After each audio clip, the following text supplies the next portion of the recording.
Trucky ducky quack quack. This is Kyle Madson with your top stories on Sports 1140. I'll email those to you shortly. Thank you. The Kings dropped a couple games over the weekend, but they're back home tonight against the Oklahoma City Thunder at the Golden One Center. Our coverage right here on Sports 1140 begins with game night at 5:30, Kings live at 6:30, and then tip-off with the G-Man is set for 7 o'clock. The Raiders got their second win of the season, 23-21 yesterday over the Arizona Cardinals. Kicker Daniel Carson drilled a 35-yard field goal as time expired to secure the win for the Silver and Black. It was a wild Week 11. The Raiders were one of several teams. Okay. I didn't do the math. One of, 10 teams to win by 5 or fewer points. You just told me that before the show. Didn't you have the number on it? I said all but 2. Ah, gotcha. But there were 6 teams on bye. So that means there's... You get the drift. Yeah, I do. All right. You did that with Damien. You did the math with Damien. I'm not letting you go to work today. Nope. Wait, what? Everybody, listen up.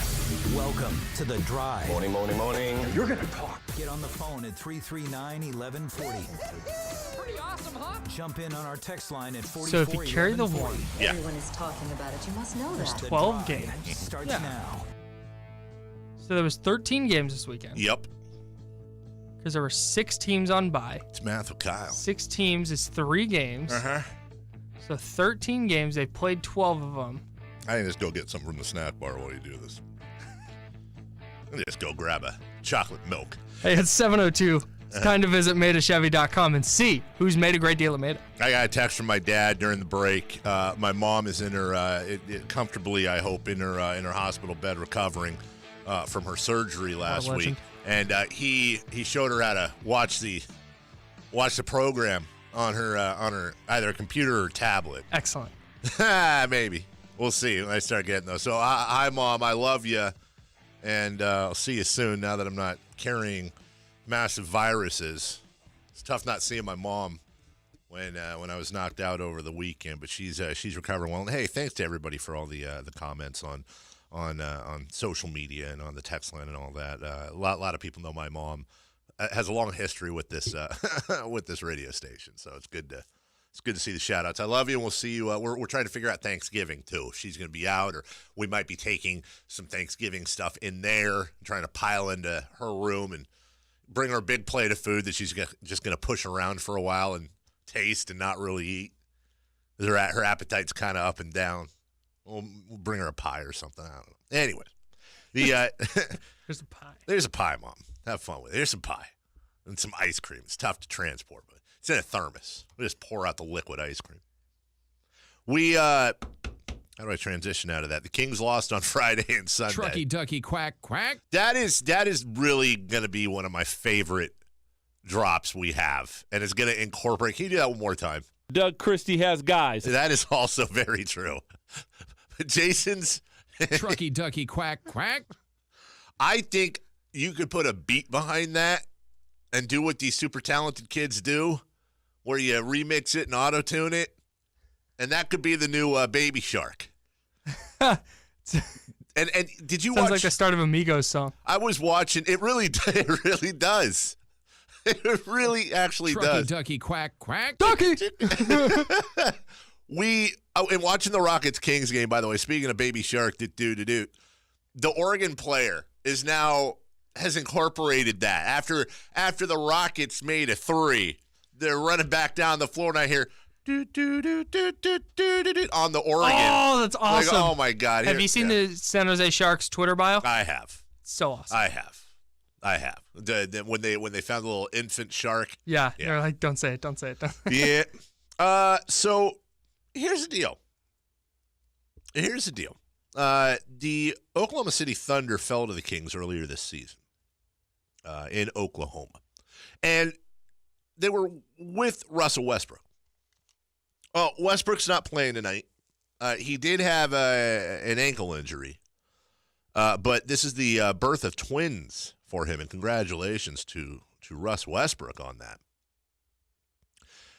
This is not the same Thunder team we remember. As a matter of fact, after they played the Kings and lost 131-120, the Celtics came to town and they lost to them 101-95. Since then, Oklahoma City has won 10 of 11, including 3 in a row coming into this game. Now, to be clear, let me name off some of those 10 wins. Suns, Wizards, Hornets, Cavs, Suns, Knicks, Suns. Yes, that's right. 3 of their 10 wins since they lost to the Kings have been to the Phoenix Suns. But they are also on a roll. And so I was bringing this up before the show to say must win at this point of the year, especially with a team that's likely not going to make the playoffs. I understand that that's silly in itself. But considering, the drama over the weekend that we want to get past, and also the fact that the Kings are 8-8, this is probably the closest the Kings have had to a must win. Now, I'll tell you why. Since they blew out Atlanta in Georgia 146-115 back on the 1st of November, the Kings are 2-5. They beat Minnesota, they beat San Antonio, Milwaukee, Toronto, the Lakers, Memphis, and Houston have all been losses. Now, in both cases, really, I think the only loss you could look at this year of all the Kings' losses, of all 8, the only loss they've suffered so far this year that you could even argue they, quote, should have won was probably that Laker game. But even that's tough because you're playing, you're dealing with LeBron James, and you're talking about a Laker team that now seems to be pulling it together. They're 9-7, and the Lakers have now won 5 of 6, 7 of 9. But this is a very dangerous stretch for the Kings, and we talked about this coming into the month. They've lost 5 of 7. They're now 8-8. They're at 500. They have tonight against Oklahoma City. And then here we go. They go to Utah, and they go to Golden State. Dave Joerger said something going into the Houston game. He said part of the NBA season is also when you catch teams. And for Kings fans, it's unfortunate the Kings didn't catch Houston at the beginning of the year when they were getting blown out all over the place. Houston has gotten it together now, and the Kings caught them there. Now, I'd love to be playing. If you're going to play Golden State, I wish we were playing them tonight. You have Curry out. You have Draymond Green out. They have issues. We don't know where they're going to be this Saturday when we play in Oakland.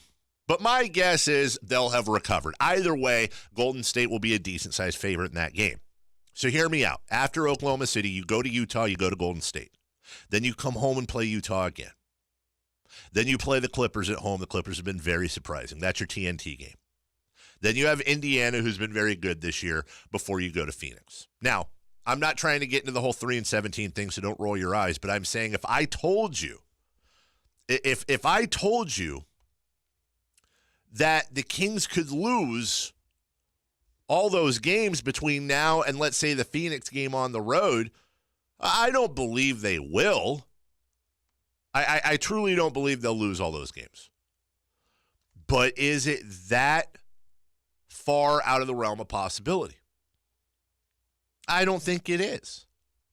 And even if they win 1 or 2, you're still looking at them being a decent amount under 500, depending on how this goes, going into December. We talked about that. Go into December, be within striking distance of 500. The schedule starts to open up just a little bit. But do you really want to be in a situation? They've lost 5 of 7 right now. If they lose tonight, that will obviously be 6 of 8. That will be a 3-game losing streak. And then you got 4, 5, 6, 7, 8. You don't want to go into December with an 8-game losing streak or losing 7 of 8 or losing 10 of 12 or 10 of 13. This is on paper, probably their most winnable game for the rest of November. They have the Warriors coming up. And I just talked about that. Extremely winnable game. How Dave Joerger said it's about when you catch teams. Houston was a very winnable game 2 weeks ago. Right. Houston was not a very winnable game on Sunday. Right. Or Saturday. Golden State's a very winnable game right now. They've lost, 3 in a row? Yeah. And have looked, not just lost, they've looked bad. Now, you're the Warrior fan here. Mm-hmm. It is a legitimately, for the Kings right now, it is a legitimately winnable game with how Golden State's playing. First off, you're in Oakland this Saturday. Mm-hmm. Secondly, do we know that both Curry and Draymond Green will be out Saturday? No, and that's why I said right now, looking at it, it sounds like Draymond's probably out. And I don't. They're not going to rush Steph back. Sure. If one or both of those guys, especially if Curry's back, I'm assuming both will not play. If both don't play, it's a very winnable game. You're still playing Kevin Durant. And you're also playing a team that by this Saturday, too, let's remember, is going to be more used to playing without Curry and Draymond Green than they have been in the last 3 games. Not that that's something you want to get used to, but I don't think they're losing. I don't think the Warriors are going 0 for the rest of as long as Curry and Green are out. 12-70. But the point is that we're actually talking about, of the winnable games the Kings have coming up, one of their more winnable is at the defending champion Warriors. That's not a good thing. Right. It's a tough schedule. Right. Tonight, I think on paper, and on paper meaning odds, I would say that tonight is the closest the Kings will be to being a favorite for the rest of the month. What's the line? The line on tonight's game, they're really weird with that lately, especially with the Kings line. Sometimes it doesn't get reported till later. Don't tell me what it is if you know it. I've got it. Okay, give me OKC. Mm-hmm. Okay. Minus. See? OKC minus 6.5. OKC minus 6.5. You are correct. Oklahoma City is the favorite. Minus 2.5. Ooh. Remember, Russ Westbrook's not playing tonight. Oh, that's right. But Russ Westbrook didn't play, or he did play. He made his debut for the season versus the Kings, and they still lost that ball game. Is Oklahoma City a better team without Russ Westbrook? Your thoughts? Tonight is as close to a must-win as we've had all year, and of course, KHK will have that coverage tonight at 7 o'clock from the Golden One Center. More Kings at 7:35. NFL Roundup at 8:05. Brian May is going to join us at 8:35. He's going to give us a little update.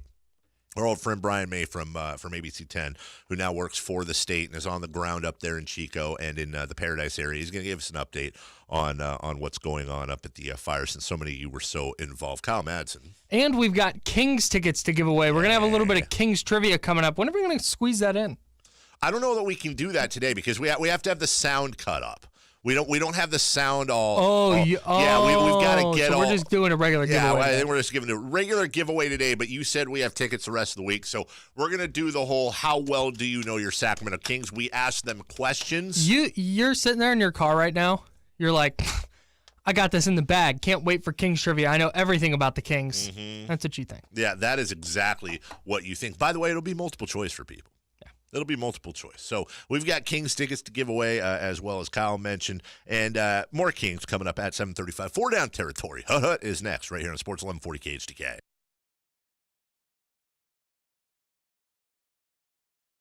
Four Down Territory brought to you by Fire Wings.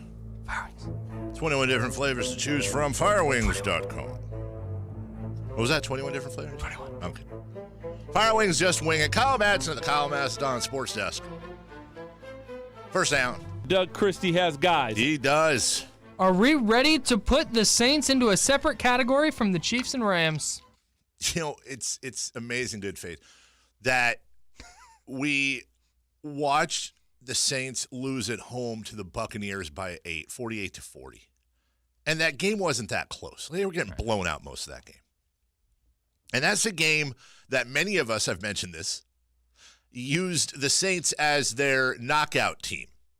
If you're in a knockout pool, like I was. And we're out in week 1. Saints got beaten by the Buccaneers. Buccaneers put 48 up on them. And all the Saints have done since then is win all 9 of their games. Well, go ahead. Well, go ahead. I will let you finish. I was just going to say, and in the last 3 weeks, they have put up 45, 51, and 48 on the Rams, at Cincinnati, and against the defending Super Bowl champion Eagles. Worst loss by a defending Super Bowl champion team. Don't forget they won that Bucs game, or lost that Bucs game. Mm-hmm. They beat the Browns and needed like a miracle to beat the Browns in New Orleans by 3. Then they needed overtime to beat the Falcons. Falcons. Jeez Louise, Wow. Kyle, figure it out. Yeah. But then they went on a roll. They beat the Giants by 15. They smoked Washington. They beat the Ravens by 1 in Baltimore. They beat the Vikings by 10. They had the 10-point win over the Rams. They smashed the Bengals. They crushed the Eagles.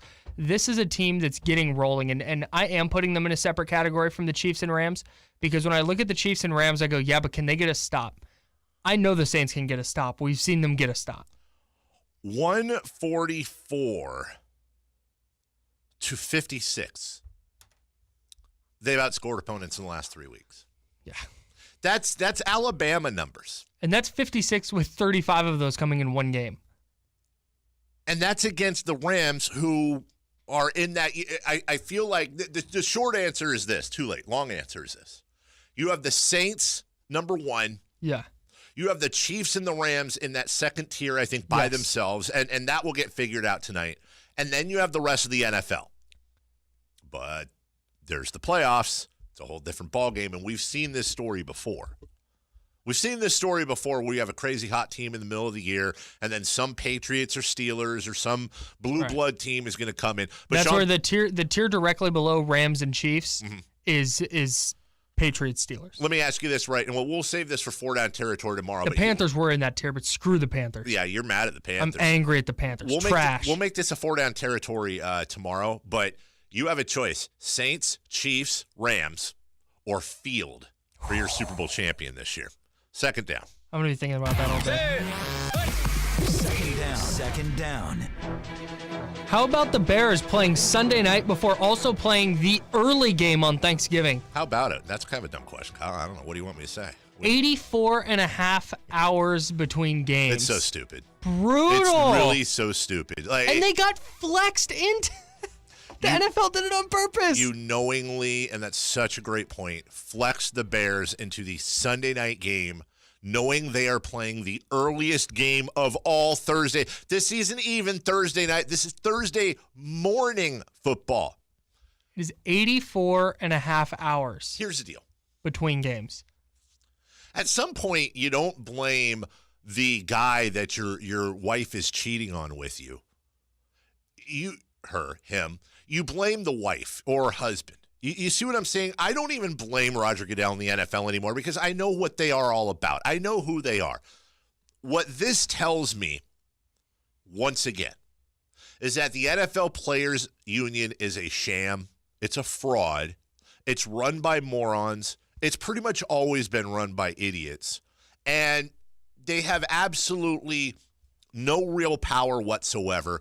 Because in baseball or basketball, and there's no real equivalent to this, but if something like this tried to get pulled in baseball or basketball, the union would step right in at that flex and be like, no, dude. Right. You're not flexing these guys, and they're not going to show up and play. Right. Like, sorry, they're literally not going to play Sunday night. You're not going to have a Sunday night game, or you're not going to have a Thanksgiving game. That's your call, but you can't have 84 and a half hours between games. Right. This isn't baseball. This isn't basketball. You can't do that.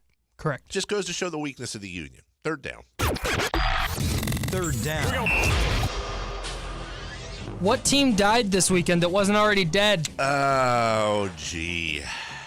We called the Jaguars dead. We called the Jaguars dead last week. Their blown 16-point lead against the Steelers was really something.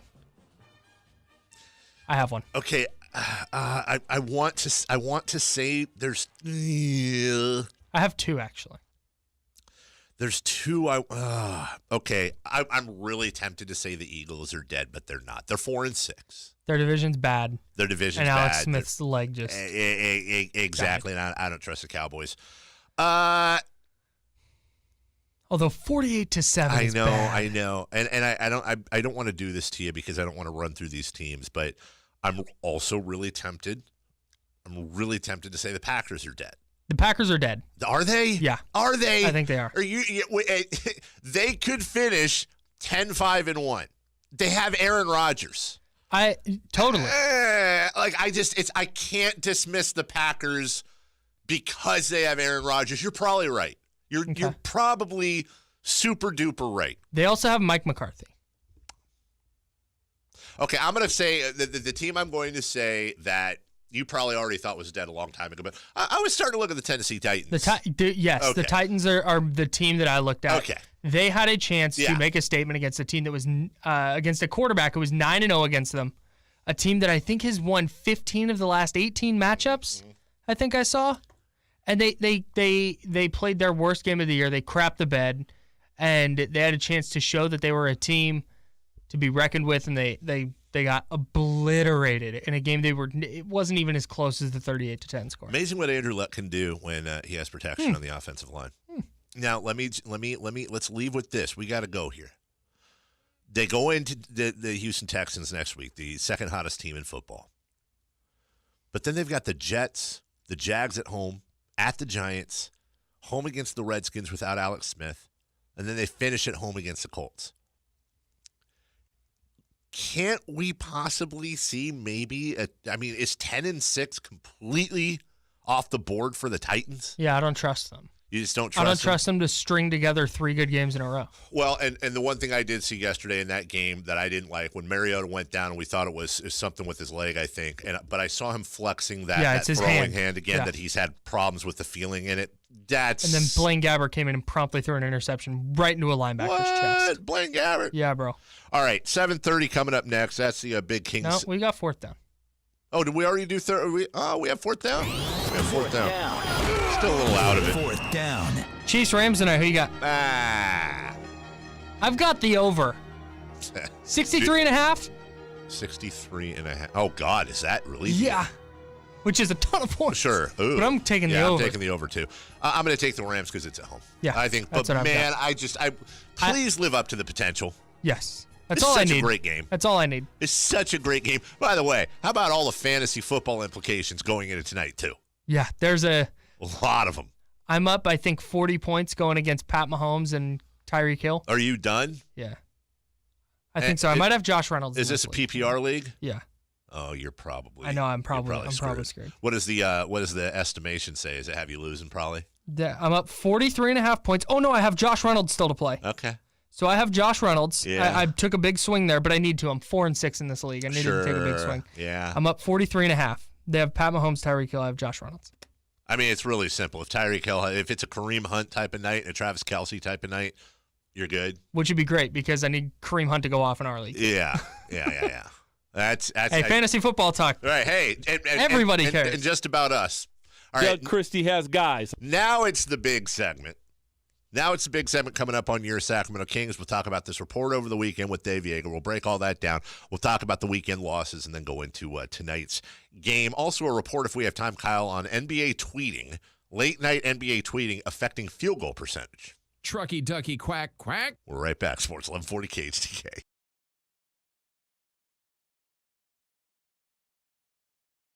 Trucky, ducky, quack, quack. This is Kyle Madson with your top stories on Sports 1140. The Sacramento Kings dropped a pair of games in Memphis and Houston over the weekend, but they come back home tonight at the Golden One Center where they welcome in the Oklahoma City Thunder. Our coverage on KHTK begins with game night at 5:30. Kings Live is at 6:30, and tip-off with Gary Gerald. The G-Man is set for 7 o'clock. The Raiders got their second win of the season yesterday, 23-21 over the Cardinals, thanks to kicker Daniel Carson's 35-yard field goal as time expired. It was a wild Week 11 in the NFL. All but 2 games were decided by 5 points or fewer. The Chiefs are in Los Angeles tonight against the Rams to wrap up the week. It's 7:33. Time to visit MaidaChevy.com, and Sue's made a great deal at Maida. It's The Drive on Sports 1140 KHTK. There's kind of a fancy question I got over the weekend. Kyle, if you, let's say the fantasy football team you're going against tonight had nobody, right? Nobody going tonight. And let's say you had one guy going and you were up a point. You benched the guy, right? Not in that scenario. I don't. Really? Yeah, I'd play it out. If I started a player whose lone contribution to a game is a fumble, Yeah. then that's on me. Like, I made the wrong play. Right. So why not? That's my point. So why wouldn't you just bench them? Because I'm rolling with my team. You have a guaranteed win if you bench them. You guaranteed win. It's Bush League. Wow. That's like It's It's like throwing in your That's reserves at the end of a game in a 20-point blowout.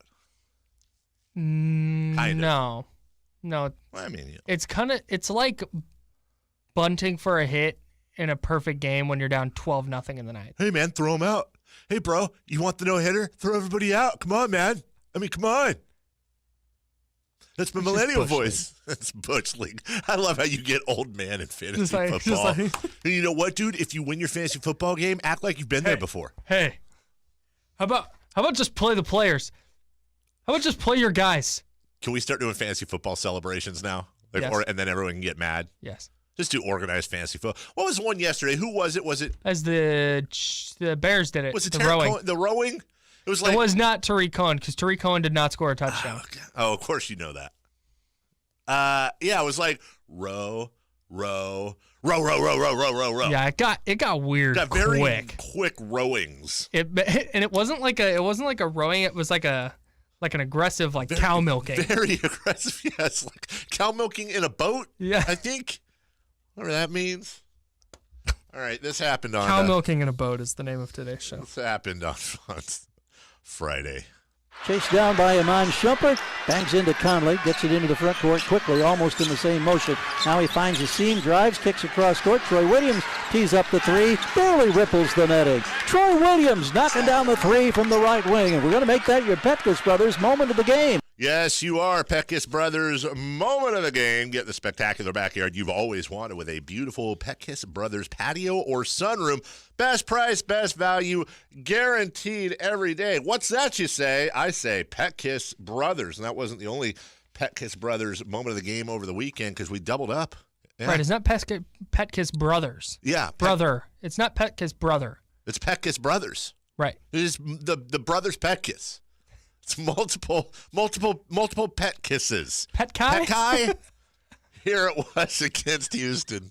Pick and roll denied, and a steal, in fact. Heel has it, races up the floor, sets up the alley-oop. De'Aaron Fox with a throwdown on the alley-oop on a terrific push up the floor, and only the speed of De'Aaron Fox was able to get him close to the rim. We're going to make that an early Petkus Brothers moment of the game. That's right, Gary Gerald. I just told everybody, remember, hey, the spring's going to be here before you know it. Get that spectacular backyard you've always wanted with a beautiful Petkus Brothers patio or sunroom. The best price, best value, guaranteed every day. What do I want more of? Petkus Brothers.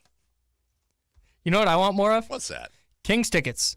You can win Kings tickets on this show all week. It's a truncated week. It is. Only Monday, Tuesday, and Wednesday. It is. We have 2 per of tickets to give away today. We'll be doing that later on in the third hour. Get more info at KHTK.com. It's Kings Jazz, by the way, on November 25th at the Golden One Center. All KHTK giveaways are powered by RosevilleAutomall.com. All right, so we've got your Sacramento Kings. We've got your Sacramento Kings, and if you have questions, listen, a lot of people had questions over the weekend. There was a report that came out from Yahoo Sports' Chris Haynes, and we covered this very early in the show. And, hey, we'll cover it again because not all of you can listen very early in the show. Chris Haynes put out a report with a very scary headline. This came out while the Kings Rockets were on. And the headline was Sources. That was it. That was the headline, Sources. Sources. Disagreement over Kings direction could lead to Coach Dave Joerger's dismissal. Uh-oh. Now, here we go again, right? Here we go, and everyone's remembering Coach Malone and that start. Here we go again, right? Well, let's get to the meat of the article first. It says there is a substantial disconnect between the Kings front office and Dave Joerger pertaining to the franchise's priorities and direction. Joerger wanting to win now. Front office wanting to continue to develop for the future. Joerger's handling of Marvin Bagley, again quoting the article, could eventually lead to the coach's dismissal, league sources told Yahoo Sports. Sources said the franchise is growing frustrated with how Joerger is distributing minutes and assigning roles to the team's young prospects. De'Aaron Fox, very promising, obviously, developing this year. But you also have Harry Giles, Scalabrine with meaningful minutes. Or lacking, I should say, meaningful minutes. So, how do you break these things down? First off, and I said this earlier, I don't buy that Chris Haynes fabricated a story. Chris Haynes is a reputable reporter. He didn't fabricate the story. So, could the story have truth to it and still not be true, and Chris Haynes have reported it correctly? Yes. Yes, it could. Because when you have a story and a reporter is doing his job, a reporter is going to talk to front office, agents, players, people around the league. Things happen. Now, Kyle, in this case, you have a situation where you have several different things that were said. For example, unhappy with minutes. Well, I'm pretty sure in almost every front office in the league, there is a disconnect. There is a disagreement between a coach and a front office when it comes to player minutes. Especially when you have GMs and coaches that are perhaps on different contracts. In this case, Vlade Divac's contract and Dave Joerger's contract are exactly the same. They both are signed through next year with option, blah, blah, blah. But they're signed through this year, signed through next year. When you're a GM, you pick the ingredients. And it is the coach's job and the coaching staff's job how to use those ingredients. So you have, as Coach Joerger said something earlier in the season that I think still rings very true and was very telling. He said when coming to minutes, and I think this is in the first or second or third game of the season, very early, he said, I'm serving a lot of masters here with who to get in what. Now, let's look at the face of things. He's playing the roster he was given. Mm-hmm. If there's such a big problem with the minutes of Bagley, Scal, Giles, why do you give him Nemanja Bjelica? Correct. Why would you possibly do that? If that's an issue, and you've now known this coach for a while, you take away the ability to not play these guys. I think part of it is that they probably weren't expecting Bjelica to play as well as he's been playing. And he's been a guy that you can't justifiably take off the court for if they significantly reduced his minutes out of nowhere, that'd be a really hard question to answer. Absolutely. Because this is supposed to be the year, like, hey, they don't have a pick, we're trying to win. If you suddenly just go, all right, well, hey, this is working. We're 8-6 now, 8-8. But going into the weekend, we're 8-6. We're gonna shuffle things up. Right. That would be a very difficult question to answer. And you go, hey, you're 8-6. Why are you messing with the rotations? And why are you taking Bjelica out? And well, got to put the young guys in. Can we also throw in the fact that Marvin Bagley, going into the Houston game, is playing the 5th most minutes on the team? He's playing the 5th most minutes on the team. Right. It's not like he's getting 5 minutes a game. Let's also point out that De'Aaron Fox, from last year to this year, can we agree on this?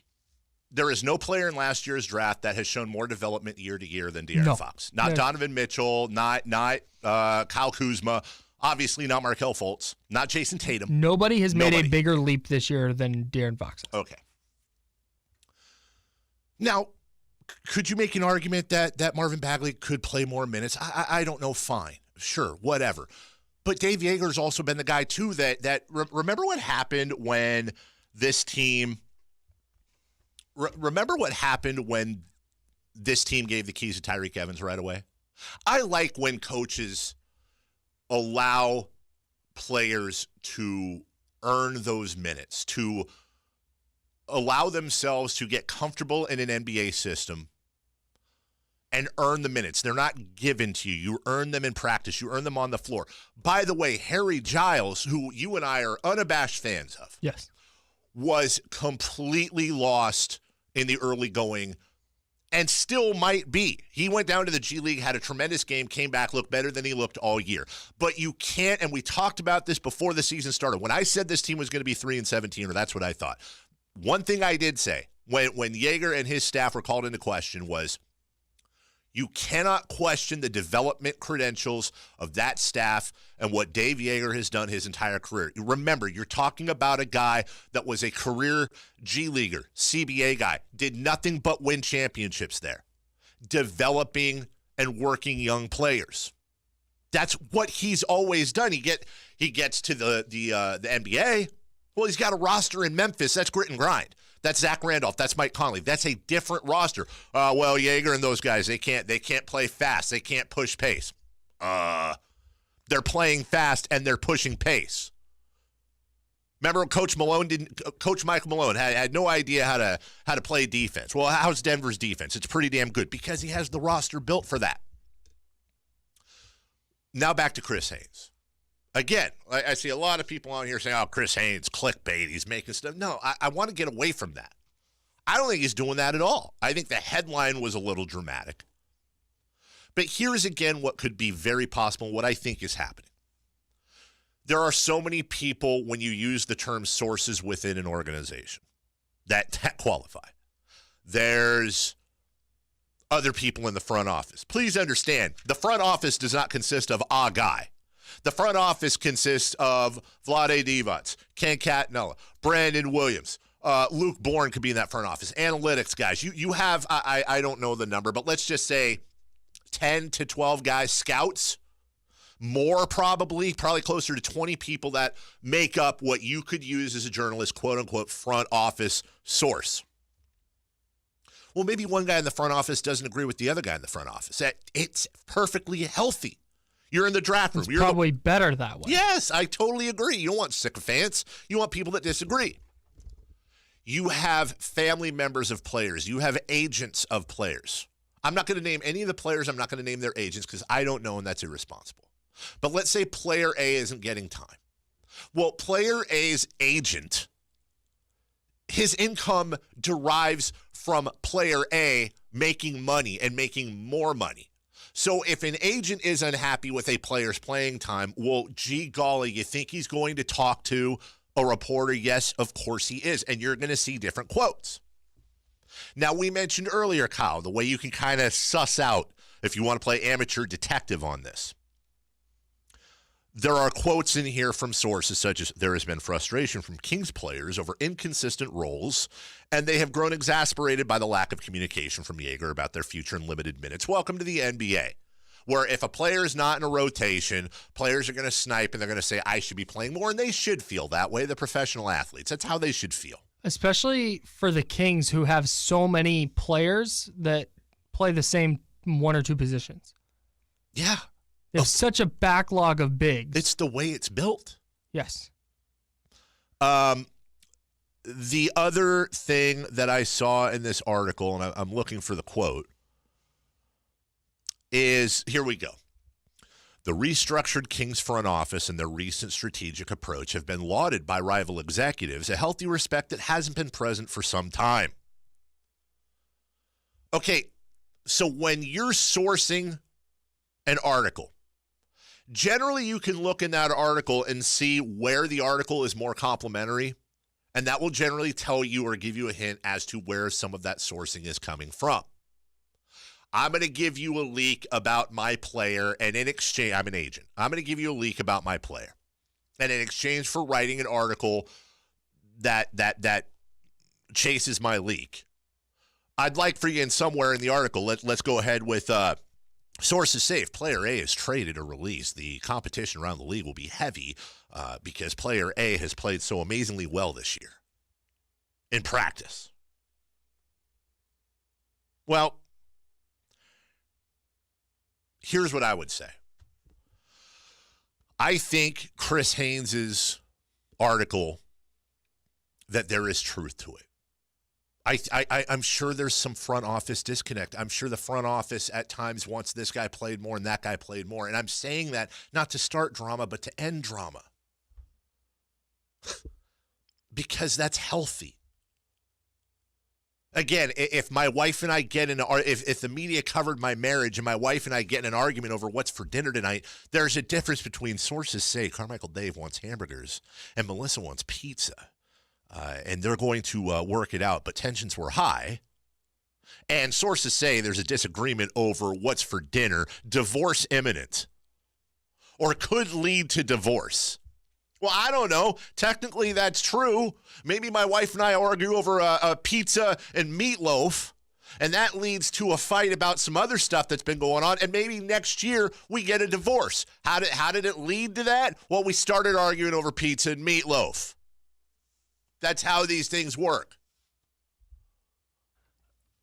Who's on Team Meatloaf? Well, I'll be on Team Meatloaf in this case. We had pizza Bad 4 take. times last week. Hey, listen. Bad take. Well, sources say Kyle Madson upset with Carmichael Dave's meatloaf over pizza take could lead to a separation of the drive at KHTK. Here's what I do know. I know that Dave Joerger has the support of ownership and of Vlade Divac, and that's what matters. I know that the players probably don't always love Dave Joerger. Whoever loves a coach 100% of the time. But you're talking about a guy who hasn't had a locker room peep. The closest we had was George Hill last year. And that was nothing. You're talking about a guy who, and when I say Dave Joerger, by the way, please understand I'm also talking about Jason March. I'm talking about Brian. I'm talking about the entire coaching staff and the training staff. These guys have developed these players, have kept a really bad team last year together, and they're 8-8, which goes beyond almost everybody's expectations. That wasn't the most blind homer, and I say that with love, peace and love. I think when this hit, I think the Kings were on their heels because they didn't expect it. I think somebody has an agenda and is using the media to push that agenda, and I think it gloriously backfired on them. I put out a poll over the weekend, and it wasn't really a shot at the front office at all. It was just simply, who do you trust more with the direction of the team, Coach Joerger or the front office? In other words, who would you side with if this was an issue? Because the article was about the front office. Almost 4,000 people voted. 90% said Coach Joerger and his staff. So the support of the fans in the city, the owner and the GM, all with Dave Joerger. I can't speak to this summer. I can't speak to next year. I can't speak to if the team loses 22 in a row. I can't speak to any of that. What I can tell you is that if I'm Dave Joerger, I smile, I take a shot of something, and I send a gift card to whoever that source was, if you know who it was, because that pretty much solidified as if it needed solidification. Probably not a word. Dave Joerger's not getting touched this year, no matter what. He's not getting touched. You just put that away. What I'm upset about is that the coaching staff doesn't need it. The players don't need this. But most importantly, what really pissed me off about this, not at Chris Haynes, but at the leakers, at the agenders, the fans don't need this. You're finally having some fun. You're finally into this team. There's so much positive going on. It's already a tough stretch, toughest stretch of the year. And now fans are having this Kings fan knee-jerk PTSD with Michael Malone. Or Vlade said he wasn't trading DeMarcus Cousins. All the old horror stories are coming back to roost. And whoever did this, I know you're listening. I do. And that's not just me being narcissistic. I know they're listening. And I know who you are, and you know who you are. It backfired. It gloriously backfired. You got to be smarter than that. You got to be smarter than that. You don't need that division from within. So to finish up, I will say this. I said this on social media yesterday. I hope tonight, at the end of the Kings pregame announcements, when Scott Moak says head coach Dave Joerger, I hope he gets the loudest standing ovation he's ever gotten as Kings coach. He's ever gotten as a coach. I think it's a great gesture from the fans who can't do a lot, but the one thing you can do is show this guy how much you support him. He ain't perfect. You don't have to love him. I understand. But I think in this case, it'd be nice to put a smile on his face, and also you show the team, the players, the fans, the coaching staff, who's got their back. And he's earned that.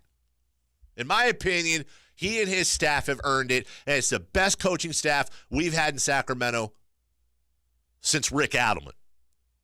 And this is from a Mike Malone fan. The best staff we've had since Adelman. I'm looking forward to it. So that to me is that article. We'll take a break. If you have questions, 339-1140.